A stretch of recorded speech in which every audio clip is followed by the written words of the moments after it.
आज का टॉपिक रहेगा सॉलिड स्टेट सॉल्यूशन। सॉल्यूशन का हम लोग देखेंगे न्यूमेरिकल पोर्शन। न्यूमेरिकल पोर्शन हम लोग सॉल्यूशन का आज देखते हैं।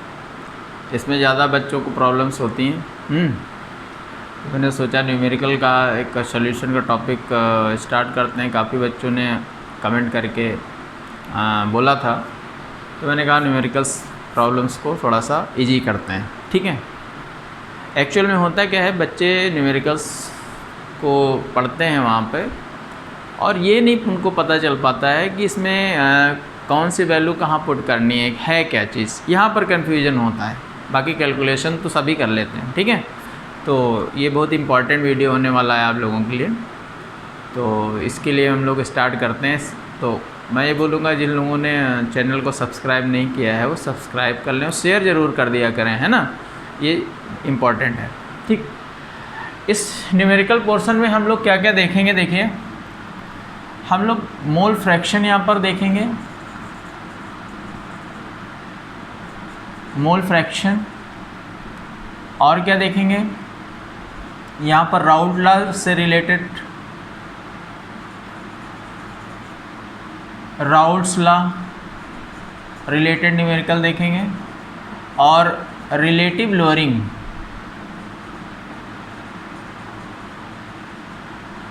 रिलेटिव लोअरिंग वेपर प्रेशर की क्या होती है, इस पर रिलेटेड हम सवाल देखेंगे। दरअसल सारे तो एक साथ हो नहीं सकते, तो हम कुछ पार्ट में इसको देखते हैं। ठीक, तो आज बेसिकली हमारा ये टॉपिक रहेगा कि मोल फ्रैक्शन से रिलेटेड न्यूमेरिकल्स कैसे सॉल्व किए जाते हैं, इसको हम लोग देखते हैं। ठीक, उससे पहले हम लोग कुछ फार्मूले देख लेते हैं कि इससे रिलेटेड फार्मूले क्या होंगे। आप सभी जानते होंगे कि मोल फ्रैक्शन, यहाँ पर ए क्या है, सॉल्वेंट, और बी क्या रहेगा, सॉल्यूट। ठीक है, तो मोल फ्रैक्शन ए का तो यहाँ पर moles of A upon moles of A plus moles of B, ये तो सभी जानते होंगे। मोल फ्रैक्शन बी का अगर निकालेंगे तो जिस कंपोनेंट को हमको निकालना होता है उसको ऊपर रखते हैं और बाकी हम लोग नीचे रखते हैं। ठीक है, यहाँ पर mole fraction A plus mole fraction B is equal to 1 होता है। ये भी आपको इस फार्मूले को ध्यान रखना है। तो मोल फ्रैक्शन में आपको इतने फार्मूले पता होने चाहिए। ठीक है, अब इसके बाद देखिए हम लोग बात करते हैं यहाँ पर जो राउल्ट लॉ में, राउल्ट लॉ से रिलेटेड मैंने आपको वीडियो बनाया था। मैंने आपको बोला था वोलाटाइल कंपोनेंट मिक्सचर है अगर और नॉन वोलाटाइल है, उसके लिए डिफरेंट होता है। तो वोलाटाइल में जो हम लोग राउल्ट लॉ का देखते थे, तो वहाँ पर जो टोटल प्रेशर आता था, total pressure is equal to हम लोग क्या लिख सकते हैं, P not A negative P naught B X A plus P naught B. ठीक है, या फिर यहाँ पर हम लोग ये भी लिख सकते हैं, ये अगर टोटल प्रेशर आपको निकालना है तो P not A negative P naught B X B plus P not A, ये भी लिख सकते हैं। ठीक है, दोनों फार्मूले जैसी वैल्यू पुट होगी हम लोग देखते हैं वहाँ पर। ये तो इसके लिए है। और यहाँ पर एक चीज़ फॉर वेपर फेज, और यहाँ पर देखिए इसके लिए एक चीज़ और है, यहाँ पर एक फार्मूले और, जैसे हम लोग P not A is equal to P not A partial pressure of A is equal to partial pressure of A in a mixture is equal to pure form into mole fraction, और B का अगर हम लोग calculate करते तो P naught B X B ये लिखते थे। एक फार्मूला ये हमको पता होना चाहिए। ये फार्मूला कब होगा कि लिक्विड वेपर्स में है और वेपर यानी लिक्विड फॉर्म में भी है और वेपर फॉर्म में भी है, तो वहाँ पर हम इस तरह से निकालेंगे। लेकिन वेपर फॉर्म के लिए, फॉर वेपर फॉर्म के लिए हम लोग क्या करेंगे कि जो यहाँ पर ये आता है पी ए, वो आता है आपका X A into P total, total pressure यहाँ पर लिया जाता है ना, या यहाँ पर वाई ए लिख दें वेपर फॉर्म में, और पी बी की अगर हम लोग बात करेंगे तो वाई बी पी टोटल। है ना, यहाँ पर ये वेपर फॉर्म में है, वेपर फॉर्म में मोल फ्रैक्शन है, ये मोल फ्रैक्शन है वेपर फॉर्म में, mole fraction in vapour form, ठीक है। एक ये फार्मूला हम लोग देखेंगे, इतने फार्मूले। और एक और इसमें रिलेटिव लोअरिंग में मैंने बताया था कि P not A negative P S upon P not A is equal to X solute is equal to यहाँ पर मोलैलिटी इनटू कैपिटल एम। ये फार्मूला भी आपको ध्यान रखना है, ये रिलेटिव लोअरिंग है, मैंने बताया था कि ये रिलेटिव लोअरिंग होती, ओके। तो ये फार्मूले आपको माइंड में रखने हैं, अभी इनको हम अप्लाई करना आपको बताते हैं, ठीक। एक न्यूमेरिकल हम लोग लेते हैं, the vapour pressure of pure liquid A and B. एक न्यूमेरिकल हम लोग लेते हैं, यहाँ पर दिया है vapour pressure of pure liquid A and B are 4502 and 700 mmHg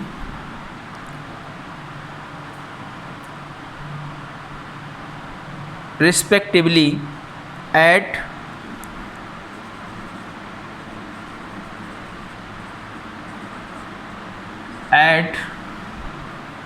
350 Kelvin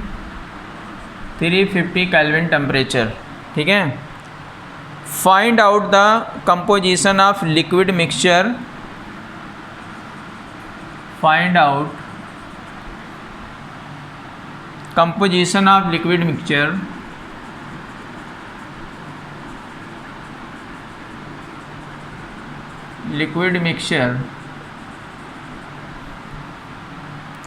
if the total vapor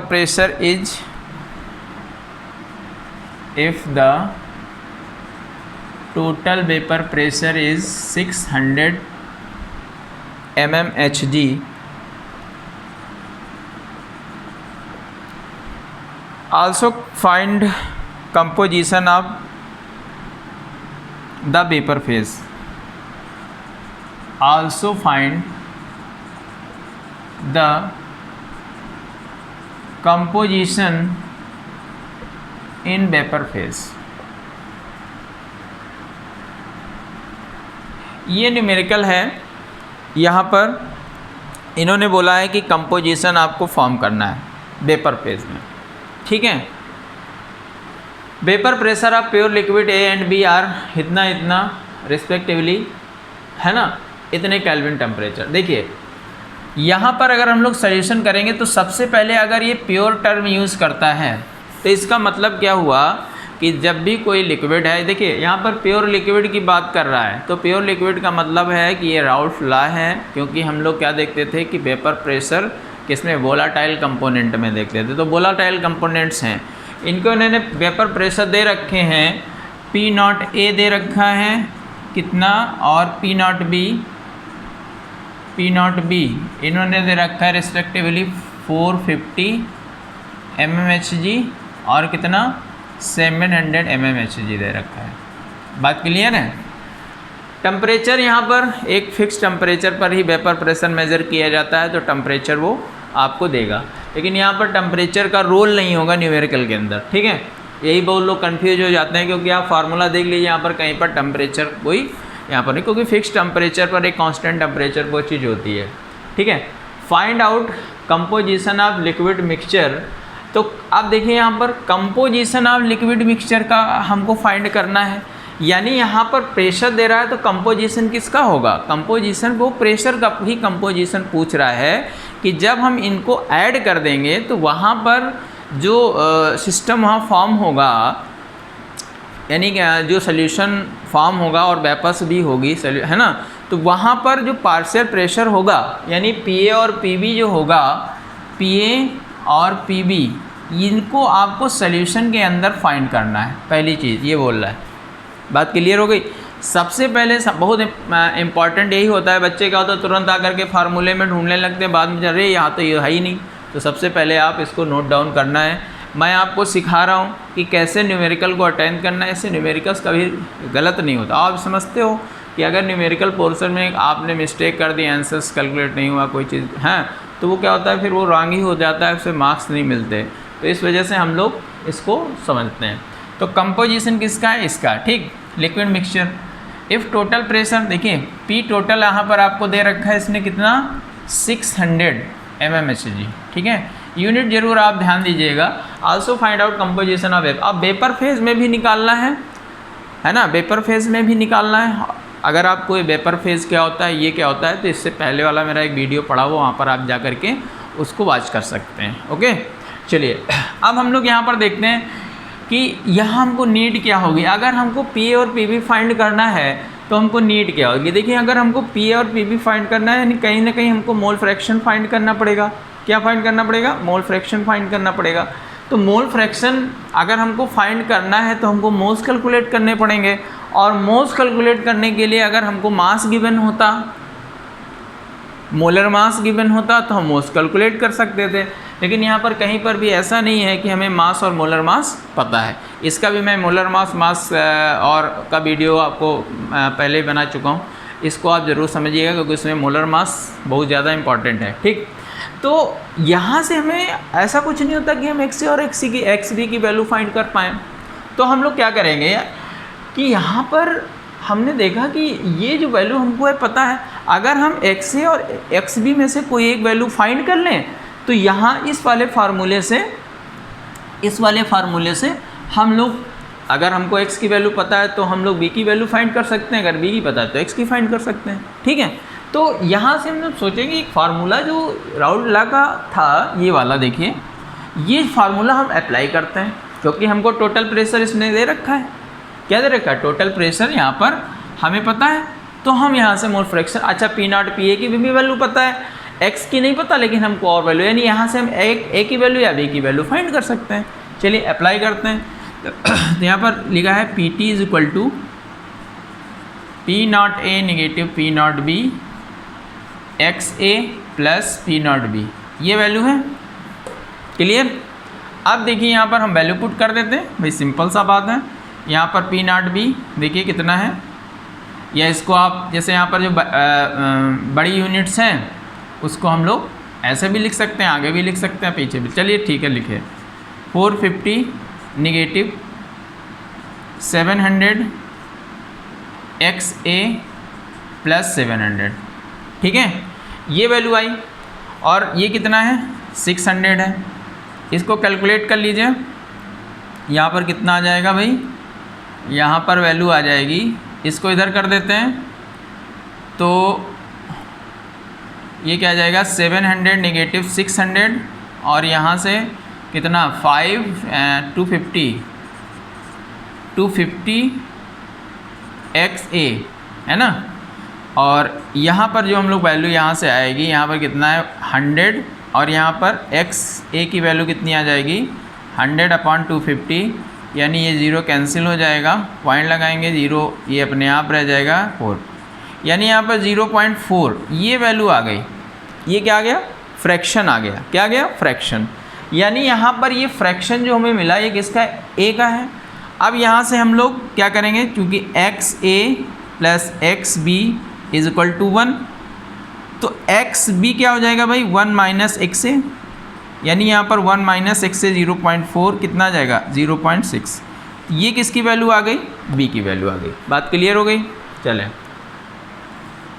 अब देखिए यहाँ पर कि क्या करेंगे हम लोग, एक्स एक्स की वैल्यू पता होगी। अब चूँकि P A is equal to P not A X A, तो भाई P not A X A कितना होगा, पी नॉट आपको पता ही है, ए की वैल्यू कितना है, ये 450 इंटू कितना है भाई, ये 0.4, ये जो वैल्यू आएगी। और पी नॉट बी कितना है भाई, P naught B is equal to into X B, ये कितना आएगा 700 इंटू 0.6, ये जो भी जितनी वैल्यू आ गई। तो यहाँ पर इसकी वैल्यू कितनी आ गई, ये यहाँ पर क्या होगा mmHg में होगा भाई। प्रेशर आप कैलकुलेट कर रहे हो तो किस में होगा, mmHg, ये आपको कैलकुलेट करना है, ठीक है। ये तो यहाँ पर किसके फॉर्म में हो गया, हमको पता चल गया कि यहाँ पर प्रेशर पी ए और पी नॉट की वैल्यू कितना है। चलिए खैर हम भी कर देते हैं भाई, कितना आ जाएगा 0 0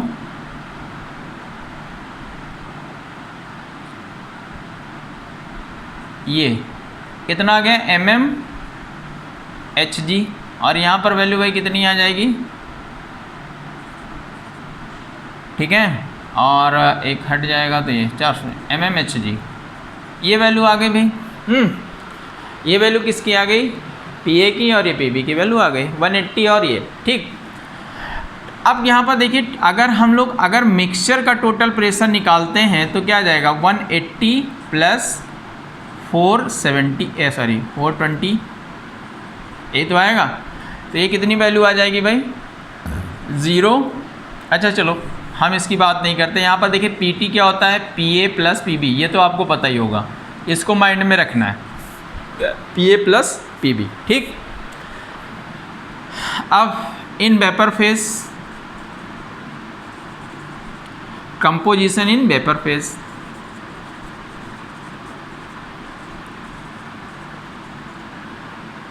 वेपर फेज।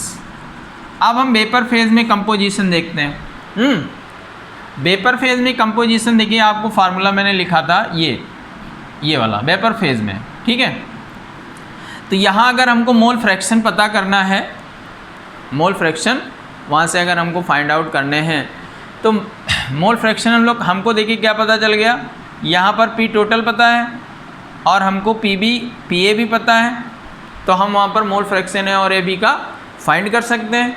तो यहाँ पर देखिए, यहाँ पर क्या आ जाएगा, vapour pressure of A is equal to क्या हो जाएगा, sorry mole fraction of A क्या हो जाएगा, PA अपॉन P टोटल, या फिर हम लोग यहाँ पर ये क्या लिख सकते हैं कि PA upon PA plus PB, ये भी तो लिख सकते हैं। इसकी वैल्यू हम फाइंड करते हैं। देखिए PA की वैल्यू कितनी आई भाई, देखिए कितनी आई 180, और टोटल प्रेशर यानी PA PB ऐड कर दो तो क्या हो जाएगा 180 प्लस 420, ये आ जाएगा। और B की वैल्यू भाई कितनी आ जाएगी, देखिए ये क्या हो जाएगा PB अपॉन P टोटल, तो यहाँ पर क्या आ जाएगा 420 अपॉन 420 प्लस 180। तो ये वैल्यू किसकी आ जाएगी, यहाँ पर XA और XB की वैल्यू वेपर फेज में, यही तो बोल रहा है ना कि वेपर फेज में हमको क्या फाइंड करना है, also find the composition in vapour phase. तो वेपर फेज में भी हम लोग कंपोजिशन देख रहे हैं। यहाँ पर देखिए ये कंपोजिशन आया, अगर मोल फ्रैक्शन में हम लोग कंपोजिशन देखते हैं, ठीक है, और यहाँ पर अगर हम लोग कंपोजिशन देखते हैं तो यहाँ पर कंपोजिशन कितना आ रहा है, यानी वो कितना मोल फ्रैक्शन वहाँ पर प्रेजेंट है। हम यहाँ से फ्रैक्शन की इससे करके हम लोग क्या कर सकते हैं, वहाँ पर कंपोनेंट जो है, देखिए फ्रैक्शन का क्या मतलब होता है कि कोई भी सब्सटेंस है ना, कोई भी सब्सटेंस का कितना पार्ट उस मिक्सचर में प्रेजेंट है, वही तो फ्रैक्शन होता है कि हम उस पार्ट को ऊपर रखते हैं और टोटल नीचे कर देते हैं तो उसका पार्ट निकल आता है। तो वही कंपोजिशन होता है, यानी उसमें कितने कंपोनेंट प्रेजेंट हैं। तो कंपोनेंट यहाँ 2 ही थे, तो हमने यहाँ पर भी कैलकुलेट कर लिया, और यहाँ से भी हम लोगों ने यहाँ पर कैलकुलेट कर लिया कि यहाँ पर देखिए जो वेपर फेज होता है वहाँ पर भाई जितना सारा लिक्विड होता है वो वेपर में कन्वर्ट हो जाता है। तो वहाँ पर जो, इसीलिए हम यहाँ पर टोटल प्रेशर इसलिए रखते हैं कि सारा वेपर किसमें सारा लिक्विड कन्वर्ट हो गया वेपर में, तो टोटल जो प्रेशर होगा वो A और B को कंबाइंड फॉर्म में ही तो होगा, दोनों टोटल वेपर प्रेशर क्रिएट करेंगे क्योंकि सारे वेपर्स में कन्वर्ट हो गए। तो वो सारा, इसीलिए हम लोग यहाँ पर P0 A ना रख करके कितना रखते हैं, टोटल वेपर प्रेशर यहाँ पर रखते हैं। तो वेपर फेज में याद रखिएगा आप लोग ये फार्मूला कि हम लोग जो मोल फ्रैक्शन यानी PA partial pressure of A रखते हैं, वहाँ पर mole fraction in vapour phase into total pressure करते हैं। और यहाँ पर अगर हम लोग सिंपल बात करें, सिंपल में अगर हम लोग क्या करते हैं, मोल फ्रैक्शन अगर कैलकुलेट करना होता है तो यहाँ पर हम लोग क्या करते हैं कि P0 A XA रखते हैं, यानी paper pressure in pure form, है ना। तो ये डिफरेंस है यहाँ पर वेपर फेज में और नॉन वेपर फेज में। तो ये चीज़ आपको पता होनी चाहिए। बहुत इजी न्यूमेरिकल्स होते हैं, केवल वैल्यू आपको पुट करके इसको सॉल्व करना ही होता है, लेकिन आपको यहाँ से समझ में आना चाहिए, है ना। चलिए ओके, करिए भाई इसको फटाक से, फिर दूसरा देखते हैं। आप लोग कर चुके होंगे।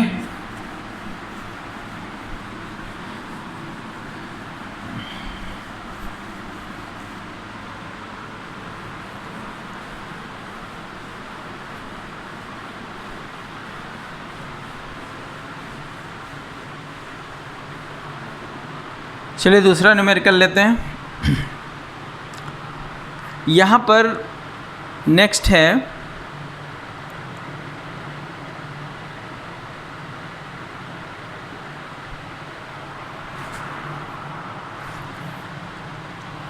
एक हम लोग रिलेटिव लोअरिंग कर लेते हैं। देखिए यहाँ पर क्या बोल रहा है, vapour pressure of pure water at two 80 degree is 23.8 mmHg। ठीक है, कह रहा है कि वेपर प्रेशर प्योर वाटर का है ना, यहाँ पर जो वेपर प्रेशर है प्योर वाटर का कितना है,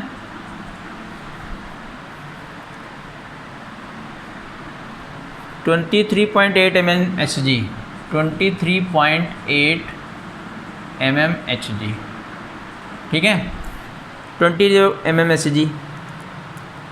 और उसके बाद बोल रहा है 50 gram urea is dissolve in 80 gram of water, यानी मास ऑफ यूरिया कितना है 5 ग्राम, और डिज़ोल्व कितना है भाई, यानी मास ऑफ वाटर कितना है, मास ऑफ वाटर कितना है भाई, यहाँ पर दे रखा है 850 gram. Calculate the vapour pressure of water for this solution and its relative lowering, है ना। तो वेपर प्रेशर कैलकुलेट करना है, vapour pressure of water for this solution, calculate the vapour pressure of water for this solution and its relative. तो देखिए vapour pressure of solution calculate करना है, ठीक है, और रिलेटिव लोअरिंग, आपको रिलेटिव लोअरिंग ये आपको कैलकुलेट करना है। ये ऐसा पूछ रहा है कि रिलेटिव लोअरिंग क्या होगी, ये कैलकुलेट करना है आपको, और वेपर प्रेशर क्या होगा। ठीक, चलिए ये इतना डाटा गिवन था। Vapour pressure of pure water का मतलब ये देखिए, वाटर यहाँ पर क्या है, सॉल्वेंट है, वाटर क्या है, सॉल्वेंट है, यानी यहाँ पर P0 वाटर अगर हम लोग कहें तो ये P0 वाटर हो गया, बोलो ठीक। मास ऑफ यूरिया, देखिए यहाँ पर मास ऑफ यूरिया यहाँ पर दे रखा है इन्होंने, और मास ऑफ वाटर भी दे रखा है, मास ऑफ वाटर भी दे रखा है, और वेपर प्रेशर ऑफ सॉल्यूशन यहाँ पर इनको फाइंड करना है, रिलेटिव लोअरिंग फाइंड करना है। ठीक, बात क्लियर है। देखिए यहाँ पर रिलेटिव लोअरिंग मैंने ये बोला था, एक फार्मूला देखिए ये होता है, according to Raoult law P0 minus PS upon P0। ठीक है, P0 का मतलब जैसे यहाँ पर हम P0 लिखते हैं, ए क्या है, सॉल्वेंट है, तो यहाँ पर भी हम ए का मतलब सॉल्वेंट ही होता है, मैंने पहले लिख दिया था सॉल्वेंट। तो P0 A PS क्या है, vapour pressure of solution is equal to X solute, या फिर हम लोग लिखते थे मोलेलिटी इंटू कैपिटल M, यानी molar mass, molar mass of solvent. किसका भाई मोलर मास है, सॉल्वेंट का मोलर मास है। बात क्लियर है। तो मोलर मास ऑफ सॉल्वेंट ये है। अब देखिए ये एक फार्मूला था, ये मैंने लिखा था, आपको P0 और इसकी वैल्यू पता है, यानी वाटर की पता है, PS की फाइंड ही करनी है। एक्स सल्यूट फॉर्म करने के लिए मोलेलिटी इंटू कैपिटल M होता है। तो मोलेलिटी जो होती है, आपने देखा होगा कि मोलेलिटी को स्मॉल m से लिखते हैं, तो यहाँ पर क्या होता है, mass upon molar mass into capital W, है ना। ये केजी में या ग्राम में जो भी है, केजी में लिखा जाता है ये वैल्यू, ठीक है। तो ये क्या है, मास ऑफ सॉल्वेंट है। ये क्या है, मास ऑफ सॉल्वेंट होता है। ये चीज़ यहाँ पर आपको याद रखनी थी मोलैलिटी के केस में। तो देखिए यहाँ पर इन्होंने मास भी दे रखा है, मास ऑफ वाटर यानी सॉल्वेंट का भी मास दे रखा है। आपको मोलर मास भी पता है, यूरिया का हम लोग निकालते हैं, molar mass of urea. Molar mass of urea क्या फार्मूला होता है, NH2CONH2। कितना आएगा, 60 आएगा, कर लीजिएगा 60 आता है, ठीक है। या नाइट्रोजन का 28, 12, 16, 4, हाँ वही आएगा, ठीक है। देखिए यहाँ पर वैल्यू पुट कर दीजिए तो 23। अब रिलेटिव लोअरिंग आपको पता करना है, यानी ये पूरा क्या है, ये पूरा पोर्शन रिलेटिव लोअरिंग होता है। क्या होता है, रिलेटिव लोअरिंग। ये रिलेटिव लोअरिंग है। एक चीज़ और यहाँ पर बताएं बेटा, कभी कभी ये पूछता है लोअरिंग, ओनली लोअरिंग पूछता है, और वो एक का दे रखेगा या कोई सॉल्वेंट का दे रखेगा कि उसका वेपर प्रेशर इतना है। तो अगर लोअरिंग केवल पूछे तो ये पोर्शन है, ये लोअरिंग है, ये इतना पोर्शन लोअरिंग। इसमें यही गलतियाँ होती हैं बच्चों से, वो यही नहीं समझ पाते, वो बहुत खुश हो जाते हैं, या तो रिलेटिव लोअरिंग दे रखा है, लोअरिंग मतलब रिलेटिव लोअरिंग होती है, रिलेटिव लोअरिंग होती है।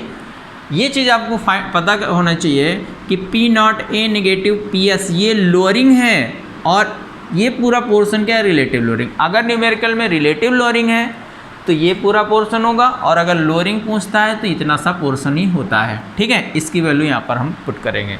ये बात आपको ध्यान रखनी है। यही सारी चीज़ें होती हैं जहाँ पर बच्चों से फॉल्ट हो जाती है और क्वेश्चन रॉन्ग हो जाता है, ठीक है। चलिए हम यहाँ पर एक्स सैल्यूट देखते हैं, मोलैलिटी इंटू m लिखते हैं। तो मोलैलिटी अगर गिवन, अगर बाई चांस यहाँ पर ये सब ना दे करके मोलैलिटी दे रखा होता तो हम सीधे मोलैलिटी लिख देते हैं। Mass of salute dissolve in 1 kg of solvent, सीधे सीधे हम लोग देख देते हैं। लेकिन यहाँ पर इसने क्या रखा है, वो दे रखा है, तो हम लोग मोलैलिटी इंटू m देते हैं। तो यहाँ पर क्या देखिए, क्या लिखेंगे, W upon molar mass into capital W। तो ये कितनी वैल्यू है, देखिए कितना है, 5 ग्राम। हम 5 ग्राम लिखते हैं। मोलर मास 60 है, और वाटर का कितना है भाई, 850 है, ठीक है। और इंटू m दे रखा है। m क्या है, मोलर मास ऑफ सॉल्वेंट। तो वाटर का मोलर मास भाई कितना होता है, 18 होता है। कितना होता है, 18 होता है। तो यहाँ पर अगर हम लोग P0A minus PS upon P0A ये देखें तो ये कितना आ जाएगा, ठीक है। और यहाँ से अगर हम इसको कट करें तो कितना,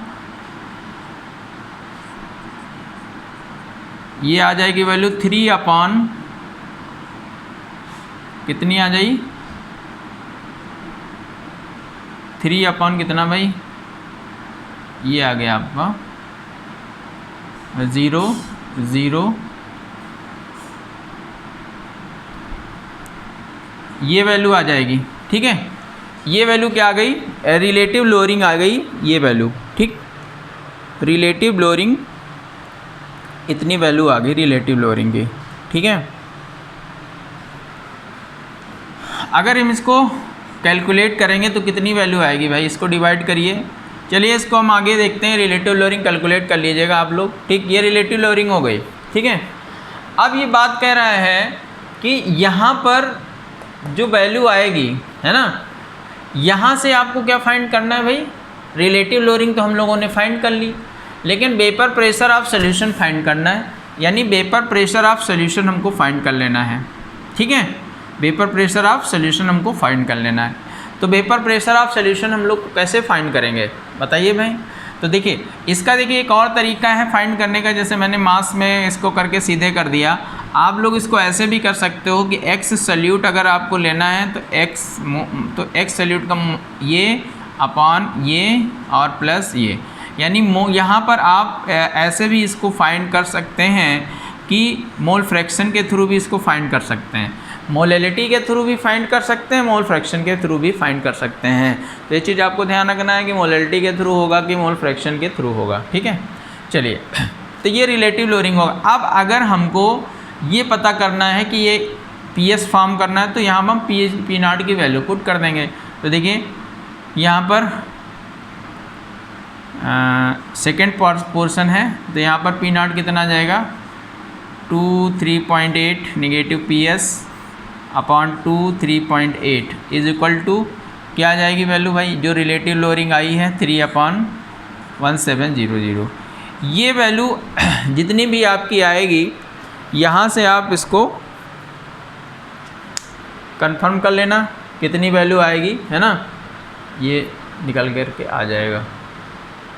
ओके, चलिए बात समझ में आ गई कि हमको करना क्या है कि यहाँ से हमको पी एस निकालना है, इसको सॉल्व करिएगा, पी एस की वैल्यू वहाँ से आ जाएगी। ठीक है, तो ये कहानी होती है कि यहाँ पर हम लोग कैसे सॉल्व करेंगे, सारे तरीके हैं, जैसा भी हो आप इसको देख लीजिएगा।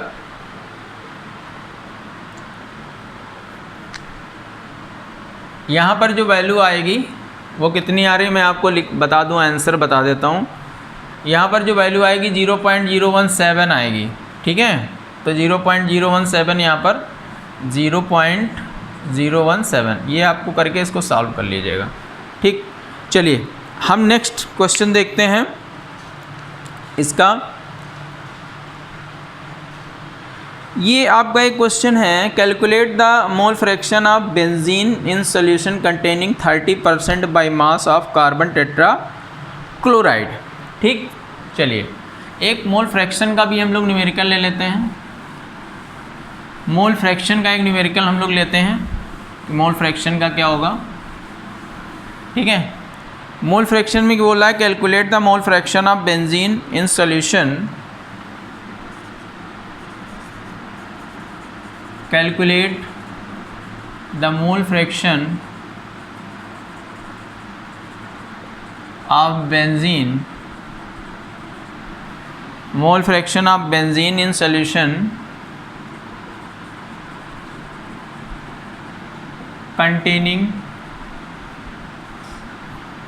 containing 30% by mass, 30% by mass of carbon tetrachloride.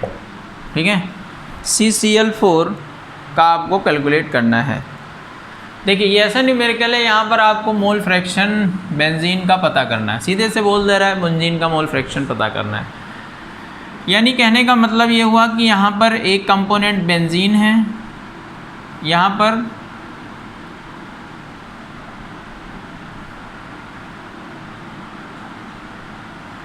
Calculate the mole fraction of benzene in solution containing 30% by mass of carbon tetrachloride. देखिए CCl4 यहाँ सॉल्वेंट होगा और बेंजीन क्या होगा, सॉल्यूट होगा। ठीक है, ये चीज़। अब इस मिक्सचर में आपको इसका मोल फ्रैक्शन, इसको आप मान लीजिए A है ना, और इसको आप मान करके चलिए कि क्या अभी है। ठीक है, तो लेकिन यह बोला 30%, यहाँ से सारा चीज़ें दिक्कत आती हैं। देखिए मैंने आपको मास परसेंट, वॉल्यूम परसेंट, सारा परसेंट बताया है। तो यहाँ पर अगर ये 30% दे रखा है, 30% बाई मास, यानी इसका मीन्स क्या हुआ कि 30% of benzene dissolve in 100 gram of carbon tetrachloride. ठीक, तो यहाँ से मास ऑफ बेंजीन कितना होगा, मास ऑफ बेंजीन भाई कितना होगा 30 ग्राम बोलो, और मास ऑफ CCl4 कितना होगा, CCl4 कितना होगा, तो 100 ग्राम सोल्यूशन में है लेकिन ये सॉल्वेंट है, तो ये क्या करेंगे 100 negative 30 gram is equal to 70 gram. ये बहुत इंपॉर्टेंट है, यहाँ पर गलतियाँ होती, बच्चे 100 मान लेते हैं, वो सॉल्वेंट का होता है, सॉल्वेंट का 100 नहीं होता, वो किसका 100 होता है, 100 सोल्यूशन। वो क्या कह रहा है कि मास ऑफ सोल्यूट डिजॉल्व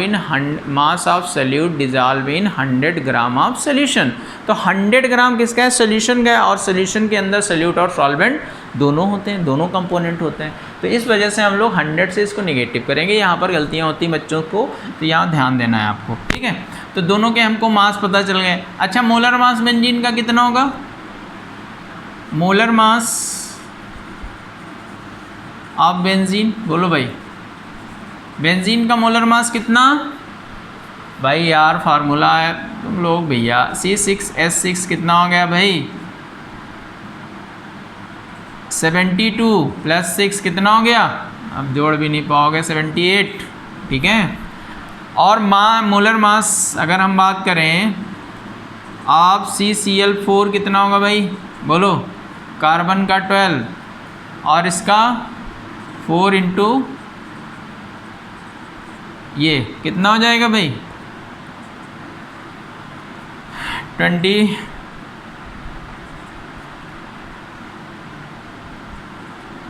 ये आएगा 142, ठीक है। तो 142 प्लस 12 कितना हो जाएगा भैया, बोलो, 451, ये आ जाएगा। अब हम फार्मूले में रखते हैं, सीधे सीधे हम मोल्स निकालते हैं, मोल्स ऑफ ए यानी मोल्स ऑफ CCl4 अगर निकालोगे तो कितना आ जाएगा भाई, मास अपॉन मोलर मास, ये होता है मास। मोल निकालने का फार्मूला क्या होता है, मास अपॉन मोलर मास। तो मास कितना है भाई, आपको पता ही है कितना, 70, मोलर मास कितना 150, यहाँ से हम मोल्स फाइंड कर सकते हैं। अब मास कितना हमको निकालना है, बेंजीन का, है ना, किसका, बेंजीन का निकालना है। तो इसका भी मास अपॉन यही होगा, तो भाई मास अपॉन ये कितना आ जाएगा, इसका कितना है 30/78।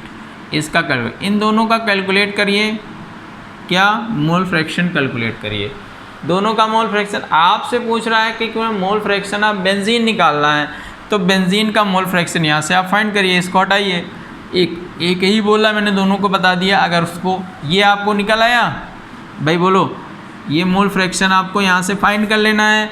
उसके बाद मोल फ्रैक्शन आप यहाँ से, सॉरी, मोल, ये क्या करने हैं, मोल फाइंड करने हैं। तो यहाँ पर मोल किसका, CCl4 का हम लोग कितना करेंगे भाई, देखिए मोल्स मैंने गलत बोल दिया आपको, कितना है 70/154, यहाँ से हम लोग मोल फाइंड कर लेंगे। उसके बाद मोल फ्रैक्शन आप बेंजीन अगर आप पता करोगे, क्या बेंजीन, तो क्या आ जाएगा, मोल्स ऑफ बेंजीन, ठीक है, mole of benzene upon mole of benzene plus mole of CCl4, ठीक है। ये फार्मूला लगा करके हमको बेंजीन का क्या मिल जाएगा, मोल फ्रैक्शन मिलेगा।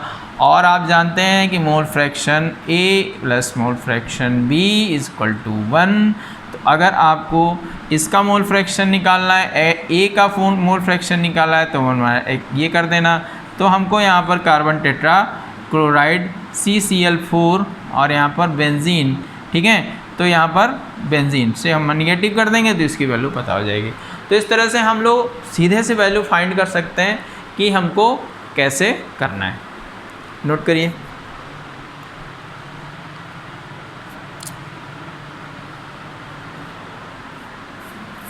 ठीक है।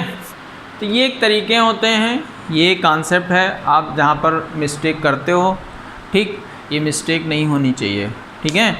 और इस पर एक ना एक न्यूमेरिकल आता भी है, आप उस न्यूमेरिकल को सॉल्व करिए। मैंने आपको इस पर डिस्कशन कर लिया, मोल फ्रैक्शन कैसे कैलकुलेट करते हैं, राउल्ट लॉ पर न्यूमेरिकल कैसे होगा, और relative lowering in vapour pressure कैसे कैलकुलेट करेंगे। तो रिलेटिव लोअरिंग और लोअरिंग, इस पर ज़रूर ध्यान दीजिएगा, इस पर क्वेश्चंस बच्चे थोड़ा फॉल्ट करते हैं, है ना। तो ये फार्मूले आपको माइंड में रखने हैं, कुछ नहीं है, थोड़ा सा आप लग जाइए मेरे साथ, सारी चीज़ें आएंगी आपको। हमारे पर मैसेज करिए, व्हाट्सएप नंबर पर करिए, इस पर करिए, है ना, तो उसको सॉल्व किया जाएगा, ठीक। और ये चलता रहेगा कंटिन्यू, हम आते रहेंगे। लेट हो सकता है, वीडियो आने में थोड़ा डिले हो सकता है, क्योंकि और भी बहुत सारे चीज़ें होती हैं, है ना। तो ये चीज़ आपको माइंड रखना है कि ऐसा नहीं आप मैसेज करोगे, उसका वीडियो मैं देने का जल्दी से जल्दी प्रयास करूँगा। ये कोशिश रहेगी हमारी कि मैं बहुत जल्दी आपको वीडियो अवेलेबल कराऊँ उस टॉपिक पर। तो आपको भाई जितने नए व्यूअर्स हैं, अगर इसको देख रहे हैं तो वो मेरा चैनल सब्सक्राइब कर लें, ठीक है। और ये ऑनलाइन फ्री क्लासेस पर कोई पेमेंट नहीं होने वाला है, और मैं कभी पेमेंट की बात भी नहीं करता। सीधे सीधे आप मुझसे ऐड होते रहिए। फिज़िकल का ही चलेगा, इसके बाद इलेक्ट्रोकेमिस्ट्री पर भी हम जल्दी ही एक वीडियो लाने वाले हैं। एक स्टेप बाय स्टेप हम उसको भी कवर करेंगे और केमिकल काइनेटिक्स करेंगे। एग्ज़ाम से पहले लगभग सारी चीज़ों पर हम लोग डिस्कशन करते रहेंगे, ठीक है। तो आज यहीं तक। इसके नेक्स्ट टॉपिक हम जब बात करेंगे, ये तो मैंने आज इन पर देखा। इसके बाद हम लोग यहाँ पर elevation in boiling point, depression in freezing point and osmotic pressure और वाटर फैक्टर पर से रिलेशन, एबनॉर्मल बिहेवियर और कोलिवेट, इससे रिलेटेड न्यूमेरिकल्स हम लोग देखेंगे, ठीक है। वहाँ पर भी कुछ टेक्निकल पॉइंट होते हैं जहाँ पर अक्सर बच्चों से मिस्टेक होती है, हम लोग उसको उस चीज़ को समझेंगे, ठीक है। तो आज यहीं तक, फिर हम लोग नेक्स्ट वीडियो चल जाएगा न्यूमेरिकल से रिलेटेड, ठीक है। तो थैंक यू।